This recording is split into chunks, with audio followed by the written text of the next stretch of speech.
Everyone, my name is Alyssa Goodeaux. I am a connection coach, and I wanted to talk today about the ego. So the ego is the I voice that we have in our heads that kind of dictates pretty much everything that we do, and we don't always realize that it's there, but we are constantly telling ourselves things throughout the day. And what the ego is focused on, it's either focused on how awesome we are or how much we suck. There's really there's always some kind of response to the way, about how we do things. If it's not perfect, then we like to tell ourselves that. Or if we do something so great, we're so proud of it. And it's not always in a healthy way that we're oh, no one does this better than me, and we're self-righteous, and, well, I have the perfect way of doing something, so they aren't doing it my way, and so they're wrong. So this ego that we have likes to constantly go into this place of what's familiar. So if we're in a place of constant chaos and constant misery, if that's what's familiar to us, if that's the environment that we've created for ourselves, if we try to deviate from that and we try to build better habits for ourselves to bring healing into our lives, the ego kind of throws a temper tantrum. And it just freaks out, and it kind of tells us, well, you're not doing this right because you failed this one time. Whatever it is that our ego likes to tell ourselves, it brings you back to a place where you feel like I'm always going to fail no matter how hard I try. This must just be the way that I am. It reaffirms these thoughts, and so you end up falling back into these really bad habits, and you don't have to. There is a way to be humble and confident at the same time, and I think there's a lot of misconception about that for people. So being humble is just about being present and what's going on with your life, and really just being at peace with who you are and with what's going on around you. And being confident, you don't have to be arrogant. You can just know within yourself that, I am a good person. I do my best. I'm not perfect. That's okay. But I am constantly trying to do better, and I am capable of being and doing good, and being humble without constantly telling yourself, you can be in a place where you can say, that's not my strong suit, but it's okay. And without constantly self-deprecating yourself, where you're telling yourself, I'm awful because I didn't do this perfectly. There has to be a balance. And so whenever you can completely break out of those places where there's arrogance and where there's insecurity, whenever you break free from those places, you actually start to live without your ego. So the more mindful that you can be, the better that you have the opportunity to separate. So we need to constantly be separating from ourselves in that way.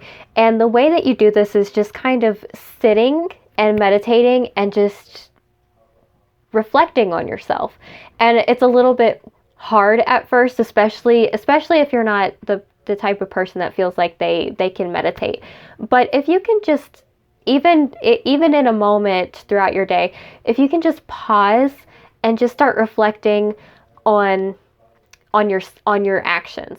And a great friend actually was telling me about this. If you look at your day-to-day that you do, say, you go to work, you give everything you have, you play with your dogs, you spend time with your family, you read a lot, all the actions that you do with your life. Take the emotion out of your response to this, and just sit and consider what you do, and think, is this good? Is this beneficial?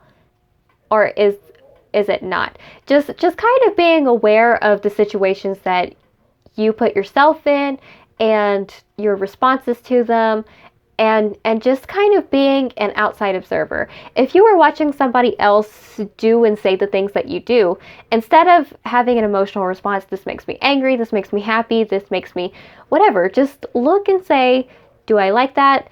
Do I not like that? What does that tell me about their character? And kind of, it's almost like judging yourself, but judging in a way that allows you to be free from an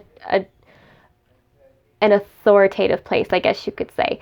So instead of looking down on yourself as a separate being, instead of looking down on yourself or thinking super highly of yourself, just take the emotion out of it and look at the facts. The fact is that this person runs every day and they have a planner that they're constantly in and they're constantly finding things to do that keep them busy. That's a good person. You know, what you think about yourself, and you can be secure in that because your actions are reflecting that. And that's just being confident without being arrogant and realizing that, oh, you know, maybe they skipped on this, you know, particular plan that they had. Maybe they didn't do their daily schedule like they said they would. But they usually do it on a consistent basis. They're usually pretty consistent and they're just taking a break. That's okay. It doesn't change the fact that they are still a very active person that likes to get things done.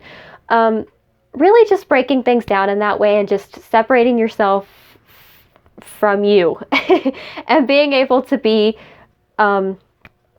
unbiased with yourself and just look at the facts and take the emotions out of it. And it's really challenging. And it's going to feel really weird at first and you might not really get anywhere with it, but that's okay.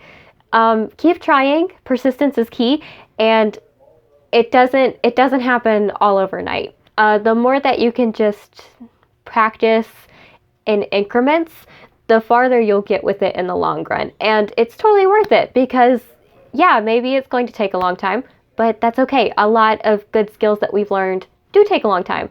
You know, we learn how to speak and we learn how to write and, you know, walk and ride a bike and, you know, all these things, and they don't necessarily happen overnight. And that's perfectly fine because they're skills that benefit us in the long run throughout our life. So if this is something that you've done before, or if you've ever had a particular experience with your ego, if you've ever noticed it before, tell me about it. I love to hear about it, and I'll be sharing my thoughts in the comments as well with my own personal experience. So thank you for listening. Subscribe, watch some more videos, and thank you so much. Bye!